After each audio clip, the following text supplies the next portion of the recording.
ہم سب اپنی زندگی میں کبھی نہ کبھی ناکام ہوتے ہیں، کبھی امتحان میں، کبھی کاروبار میں، کبھی تعلقات میں، کبھی صحت میں، اور کبھی اپنے ہی خوابوں کے سامنے۔ یہ دنیا ہی ایسی ہے، یہ آزمائش کی دنیا ہے۔ یہاں کوئی ایسا انسان نہیں جس نے کبھی غلطی نہ کی ہو، کوئی ایسا انسان نہیں جسے کبھی نقصان نہ ہوا ہو، کوئی ایسا انسان نہیں جو کبھی رویا نہ ہو، جس کا کوئی خواب نہ ٹوٹا ہو۔ اس لیے اگر آپ اپنی زندگی میں گر گئے ہیں، اگر آپ سے غلطیاں ہوئی ہیں، اگر آپ ناکام ہوئے ہیں، تو سب سے پہلے ایک بات یاد رکھیں، آپ اکیلے نہیں ہیں۔ انسان ہونے کا مطلب ہی یہ ہے کہ آپ سیکھتے ہیں، اور سیکھنے والا کبھی نہ کبھی غلطی ضرور کرتا ہے۔ لیکن دوست، یہاں ایک بہت بڑا سوال پیدا ہوتا ہے۔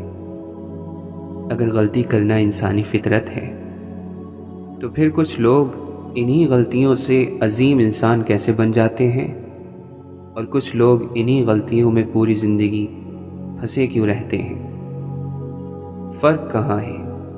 فرق غلطی میں نہیں، فرق رویے میں ہے، فرق اس جواب میں ہے جو انسان اپنی غلطی کے بعد دیتا ہے۔ کیونکہ غلطی کے بعد انسان کے پاس ہمیشہ دو راستے ہوتے ہیں۔ پہلا راستہ ذمہ داری سے بھاگنے کا، دوسرا راستہ ذمہ داری قبول کرنے کا۔ اور یہی وہ مقام ہے جہاں مومن اور متکبر انسان الگ الگ ہو جاتے ہیں۔ دوست، قرآن ہمیں دو ایسی شخصیات دکھاتا ہے جن دونوں سے غلطی ہوئی، لیکن دونوں کا انجام ایک جیسا نہیں ہوا۔ پہلی شخصیت حضرت آدم علیہ السلام، دوسری ابلیس۔ دونوں کے درمیان اصل فرق کیا تھا؟ کیا صرف یہ کہ ایک نے غلطی کی اور دوسرے نے بھی؟ نہیں، دونوں سے لغزش ہوئی۔ اصل فرق غلطی کے بعد کے رویے میں تھا۔ ابلیس نے کہا، بما اغویتنی، اے اللہ، چونکہ تو نے مجھے گمراہ کیا، لأزینن لہم فی الارض ولأغوینہم اجمعین، تو اس کے بدلے میں دنیا ان کے لیے خوبصورت بنا دوں گا اور ان تمام لوگوں کو گمراہ کر دوں گا۔ غور کریں، اس نے اپنی غلطی کا بوجھ اپنے اوپر نہیں رکھا، اس نے ذمہ داری اپنے اوپر لینے کے بجائے الزام باہر تلاش کیا۔ گویا وہ یہ کہہ رہا تھا کہ یہ سب میری وجہ سے نہیں ہوا، کسی اور کی وجہ سے ہوا۔ اس نے رب کو اس کا ذمہ دار ٹھہرایا۔ اور دوست، یہ صرف ابلیس کی کہانی نہیں، یہ ہر دور کے انسان کی کہانی ہے۔ جب ہم کہتے ہیں میں ایسا اس لیے ہوں کیونکہ میرے والدین ایسے تھے، میں ایسا اس لیے ہوں کیونکہ معاشرہ خراب تھا، میں ایسا اس لیے ہوں کیونکہ لوگوں نے میرے ساتھ برا کیا، ہو سکتا ہے یہ سب باتیں کسی حد تک سچ ہیں۔ واقعی بعض لوگوں کے ساتھ بہت ظلم ہوتا ہے، واقعی کچھ لوگ مشکل حالات میں بڑے ہوتے ہیں، واقعی کچھ زخم بہت گہرے ہوتے ہیں۔ اسلام ان حقیقتوں کا انکار نہیں کرتا، لیکن اسلام ایک اور سوال بھی پوچھتا ہے کہ اب تم کیا کرو گے؟ کیونکہ تمہارے ساتھ کیا ہوا یہ پوری کہانی نہیں، تم اس کے بعد کیا بنے یہ بھی کہانی کا حصہ ہے۔ دوست، اب حضرت آدم علیہ السلام کو دیکھیں۔ جب ان سے لغزش ہوئی تو انہوں نے کیا کہا؟ انہوں نے یہ نہیں کہا کہ اللہ تو نے مجھے مجبور کیا، انہوں نے یہ نہیں کہا یہ میری غلطی نہیں تھی، بلکہ انہوں نے کہا ربنا ظلمنا انفسنا، اے ہمارے رب، ہم نے خود اپنے اوپر ظلم کیا۔ کتنے خوبصورت الفاظ ہیں، کتنی عاجزی ہے، کتنی ذمہ داری ہے، کتنی سچائی ہے۔ انہوں نے اپنی غلطی دیکھی، اسے قبول کیا، پھر معافی مانگی اور پھر واپس اللہ کی طرف لوٹ آئے۔ اور یہی ایک بندے اور شیطان کے درمیان اصل فرق ہے۔ دوست، اس لیے اسلام میں اصل سوال یہ نہیں کہ کیا تم سے غلطی ہوئی، اصل سوال یہ ہے غلطی کے بعد تم نے کیا کیا۔ کیا تم نے بہانے بنائے یا توبہ کی؟ کیا تم نے الزام دوسروں پر ڈالا یا اپنے نفس کو دیکھا؟ کیا تم نے اپنی انا بچائی یا اپنی روح بچائی؟ یہ سوال انسان کی پوری تقدیر بدل دیتے ہیں۔ دوست، اسی لیے جب ہم زندگی میں ناکام ہوتے ہیں تو سب سے پہلے ہمیں رک کر اپنے آپ سے ایک سوال پوچھنا چاہیے، میں کہاں ذمہ داری سے بھاگ رہا ہوں؟ یہ سوال بہت مشکل ہے کیونکہ ہمارا نفس ہمیں بہانے ڈھونڈتا ہے۔ وہ کہتا ہے اگر حالات بہتر ہوتے، اگر لوگ اچھے ہوتے، اگر قسمت ساتھ دیتی، اگر فلاں ایسا نہ کرتا۔ لیکن ایک مومن آہستہ آہستہ اپنے نفس سے کہتا ہے ہو سکتا ہے حالات واقعی مشکل تھے، لیکن اب میری ذمہ داری کیا ہے؟ میں اپنے کردار کو کیسے بہتر بنا سکتا ہوں؟ اور یہی سوال انسان کو اندر سے مضبوط بنانا شروع کر دیتے ہیں، کیونکہ وہ شکایت کرنے والا انسان نہیں رہتا، وہ ذمہ داری اٹھانے والا انسان بن جاتا ہے۔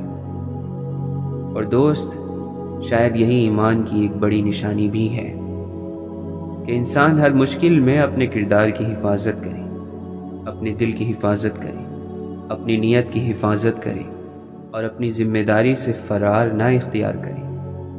لیکن یہاں ایک اور بہت بڑا سوال پیدا ہوتا ہے، اگر انسان نے اپنی ذمہ داری قبول کر لی تو پھر وہ اپنے آپ کو جانچے کیسے؟ وہ کیسے معلوم کرے کہ وہ کہاں غلط جا رہا ہے؟ کیا صرف اپنی رائے کافی ہے یا اللہ نے ہمیں کوئی میزان، کوئی معیار، کوئی رہنما بھی دیا ہے؟ اور اسی سوال کا جواب ہماری اگلی گفتگو میں چھپا ہوا ہے۔ دوست، ہم نے ایک بہت اہم فرق سمجھا تھا۔ حضرت آدم علیہ السلام کی غلطی اور ابلیس کی غلطی دونوں سے لغزش ہوئی، لیکن ایک نے ذمہ داری قبول کی اور دوسرے نے الزام دیا۔ اور شاید یہی ہر انسان کی زندگی میں بھی ہوتا ہے۔ لیکن اب ایک اور سوال پیدا ہوتا ہے، اگر میں اپنی ذمہ داری قبول کر لوں تو پھر میں کیسے جانوں کہ میں کہاں غلط ہوں؟ کیونکہ انسان اپنے بارے میں ہمیشہ غیر جانبدار نہیں ہوتا۔ کبھی وہ اپنی غلطی کو بھی صحیح سمجھ لیتا ہے، کبھی وہ اپنی خواہش کو بھی حق سمجھ لیتا ہے، کبھی وہ اپنی انا کو بھی اصول کا نام دے دیتا ہے۔ تو پھر معیار کیا ہے؟ مجھے لگتا ہے یہاں اسلام کا ایک بہت خوبصورت تصور سامنے آتا ہے، اور شاید یہی وہ چیز ہے جو اسلام کو صرف ایک مذہب نہیں بلکہ ایک مکمل رہنمائی بناتی ہے۔ اسلام انسان سے یہ نہیں کہتا جاؤ اپنی مرضی کی حقیقت خود ایجاد کرو۔ اسلام یہ بھی نہیں کہتا کہ ہر انسان کی اپنی حقیقت ہے، کیونکہ اگر ایسا ہوتا تو دنیا میں جتنے انسان اتنی حقیقتیں ہوتی، جتنے دل اتنی اخلاقیات ہوتی، جتنی خواہشیں اتنے اصول ہوتے، اور پھر کوئی یہ نہ کہہ سکتا کہ ظلم غلط ہے کیونکہ ظالم کہتا یہ میری حقیقت ہے۔ کوئی یہ نہ کہہ سکتا کہ جھوٹ برا ہے کیونکہ جھوٹ بولنے والا کہتا یہ میری سچائی ہے۔ پھر کوئی معیار باقی نہ رہتا۔ آج کے زمانے میں ایک جملہ بہت عام ہو گیا ہے کہ اپنی سچائی خود تلاش کرو۔ سننے میں یہ بہت خوبصورت لگتا ہے، لیکن ذرا رک کر سوچئے، اگر ہر انسان اپنی سچائی خود بنائے گا تو پھر سچ ایک ہی کیسے رہے گا؟ اگر دو لوگ ایک دوسرے کے بالکل مخالف بات کو اپنی سچائی کہیں تو اصل سچ کیا ہوگا؟ یہی وہ جگہ ہے جہاں اسلام ایک مختلف راستہ دکھاتا ہے۔ اسلام کہتا ہے حقیقت تم نے ایجاد نہیں کرنی، حقیقت تمہیں دی گئی ہے، تمہارا کام اسے پہچاننا ہے۔ یہ فرق بہت بڑا ہے، بہت گہرا ہے۔ اللہ تعالی نے انسان کو عقل دی، دل دیا، ضمیر دیا، فطرت دی، احساس دیا، اور پھر ان سب کے ساتھ اپنی ہدایات بھی بھیجی۔ گویا اللہ نے فرمایا، میں تمہیں اندھیرے جنگل میں اکیلا نہیں چھوڑ رہا، میں تمہیں نقشہ بھی دے رہا ہوں، میں تمہیں راستہ بھی دکھا رہا ہوں، اور پھر تمہیں اختیار بھی دے رہا ہوں۔ یہی وجہ ہے کہ قرآن میں بار بار ہدایت کا ذکر آتا ہے۔ اللہ تعالی فرماتا ہے، اِنَّا هَدَيْنَاهُ السَّبِيلَ اِمَّا شَاكِرًا وَإِمَّا كَفُورًا، ہم نے اسے راستہ دکھا دیا، اب وہ چاہے شکر گزار بنے یا ناشکرا۔ غور کیجئے، اللہ تعالی نے یہ نہیں فرمایا ہم تمہیں مجبور کریں گے، نہیں، فرمایا راستہ دکھایا، پھر انتخاب انسان پر چھوڑ دیا۔ یہی اختیار ہے، یہی امتحان ہے۔ بعض لوگ یہ سمجھتے ہیں کہ اسلام صرف احکام دیتا ہے، لیکن حقیقت یہ ہے کہ اسلام انسان کی عقل کی بھی عزت کرتا ہے۔ اسلام یہ نہیں کہتا سوچے بغیر مان لو، بلکہ بار بار کہتا ہے، افلا تعقلون، کیا تم عقل سے کام نہیں لیتے؟ افلا یتدبرون، کیا تم غور نہیں کرتے؟ یعنی اسلام تمہاری عقل کو بند نہیں کرتا، اسلام تمہاری عقل کو ایک صحیح بنیاد دیتا ہے، پھر کہتا ہے اب سوچو، اب دیکھو، اب پہچانو۔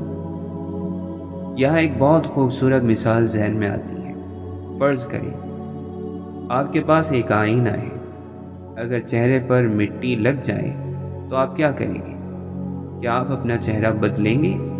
نہیں، آپ آئینے میں دیکھیں گے اور جہاں مٹی نظر آئے گی وہاں اسے صاف کریں گے۔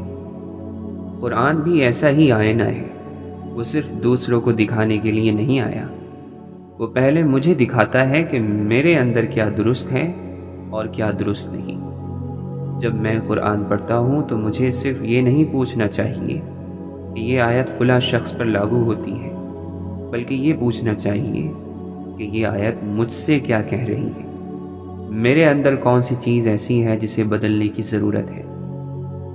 میں کہاں اپنی خواہش کو حق سے اوپر رکھ رہا ہوں، میں کہاں اپنی انا کو اللہ کے حکم سے بڑا بنا رہا ہوں۔ دوست، اور یہی وہ مقام ہے جہاں قرآن ایک کتاب سے بڑھ کر ایک زندہ استاد بن جاتا ہے۔ وہ ہر روز ہمیں ہمارے اندر کا حال دکھاتا ہے۔ اگر ہم سچائی کے ساتھ اس کے سامنے بیٹھیں، اگر ہم واقعی بدلنا چاہیں، کیونکہ ایک بند دل ہدایت سن بھی لے تب بھی فائدہ نہیں اٹھاتا، اور ایک نرم دل کبھی کبھی صرف ایک آیت سن کر بدل جاتا ہے۔ اسی لیے قرآن صرف عقل سے نہیں پڑھا جاتا، دل سے بھی پڑھا جاتا ہے۔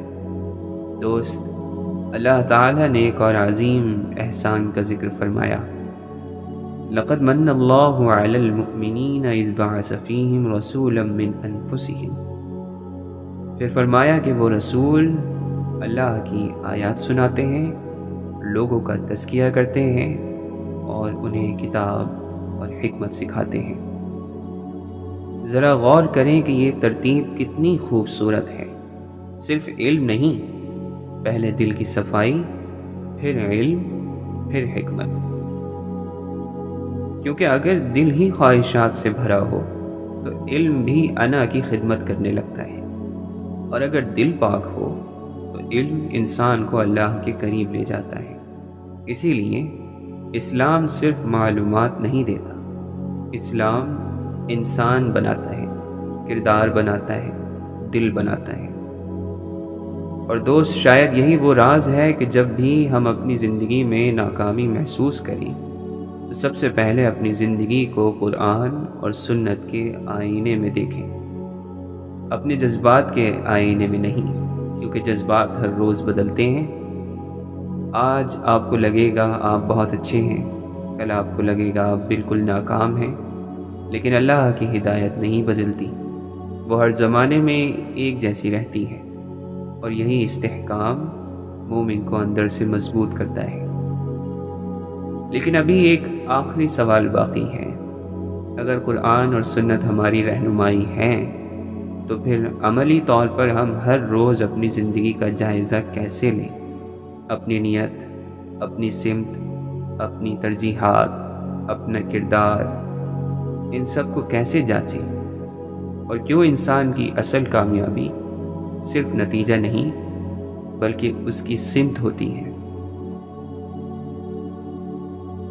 اگر آپ اس پوری گفتگو کو ایک جملے میں سمیٹنا چاہیں تو شاید وہ جملہ یہ ہوگا: ہر دن اپنے آپ سے بھاگنے کے بجائے اپنے آپ کو دیکھو. کیونکہ انسان کی سب سے بڑی طاقت صرف محنت کرنا نہیں بلکہ اپنے آپ کو بدلنے کی صلاحیت ہے، اور تبدیلی ہمیشہ دیکھنے سے شروع ہوتی ہے. جو انسان اپنی غلطی دیکھ لیتا ہے وہ ایک دن اسے درست بھی کر لیتا ہے، لیکن جو انسان اپنی غلطی کو غلطی ہی نہیں مانتا وہ کیسے بدلے گا؟ اسی لیے دوست، ہر دن ختم ہونے سے پہلے کچھ لمحے اپنے لیے رکو اور اپنے لیے کچھ وقت رکھو. فون بند کر دو، شور بند کر دو، دنیا کو چند منٹ کے لیے باہر چھوڑ دو اور پھر خاموشی سے اپنے دل سے بات کرو. اپنے آپ سے پوچھو: آج میں نے کس نیت سے کام کیا؟ آج میری سب سے بڑی فکر کیا تھی؟ آج میں نے کس چیز کو اللہ سے زیادہ اہم بنا دیا؟ آج میں نے کہاں اپنی انا کی بات مانی؟ آج میں نے کہاں اپنے رب کی بات مانی؟ یہ سوال تمہیں توڑنے کے لیے نہیں ہے، یہ سوال تمہیں جگانے کے لیے ہے. دوست، کبھی کبھی انسان یہ سمجھتا ہے کہ خود احتسابی کا مطلب ہر وقت اپنے آپ کو برا کہنا ہے، ہر وقت اپنے آپ کو ملامت کرنا ہے. نہیں، اسلام کا محاسبہ نفرت نہیں سکھاتا، اسلام سچائی سکھاتا ہے. کیونکہ اگر ایک ڈاکٹر بیماری چھپا دے تو مریض کبھی ٹھیک نہیں ہوگا. پہلے بیماری کو پہچاننا پڑتا ہے، پھر علاج شروع ہوتا ہے. اسی طرح دل کی بیماریوں کو بھی پہلے دیکھنا پڑتا ہے.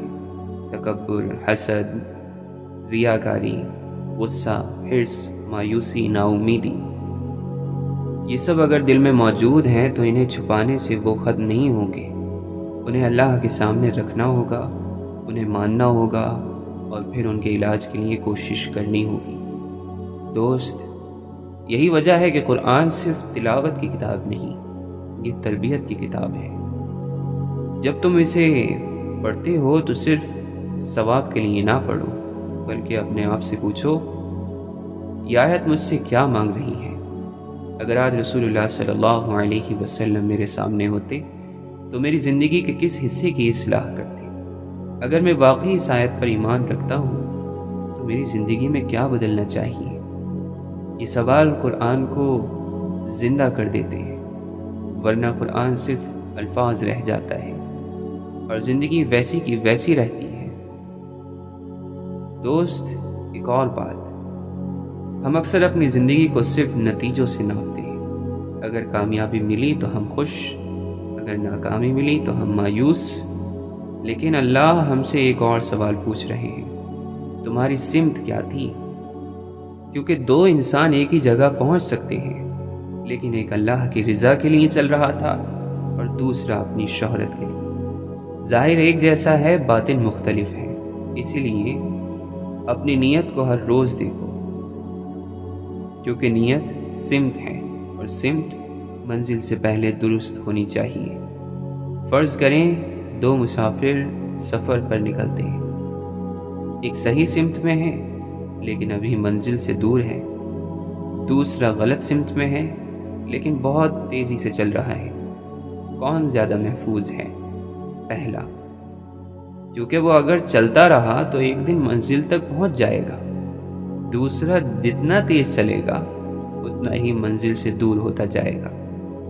زندگی بھی ایسی ہی ہے، رفتار سے پہلے سمت درست ہونی چاہیے. دوست، اسی لیے کبھی کبھی تم دنیا میں ہار سکتے ہو لیکن اللہ کے ہاں جیت سکتے ہو، اور کبھی دنیا میں جیت سکتے ہو لیکن اللہ کے ہاں خالی ہاتھ جا سکتے ہو. اس لیے اپنی زندگی کو صرف دنیا کے پیمانوں سے مت ناپو، اپنے دل سے بھی پوچھو: کیا میں اللہ کے قریب ہوا؟ کیا میں آج کل سے زیادہ سچا ہوا؟ کیا میں آج کسی پر زیادہ رحم کر سکا؟ کیا میری نیت پہلے سے زیادہ پاک ہوئی؟ اگر ان سوالوں کے جواب آہستہ آہستہ بہتر ہو رہے ہیں تو امید رکھو تم سفر میں ہو اور اللہ کو مسلسل سچی کوشش پسند ہے۔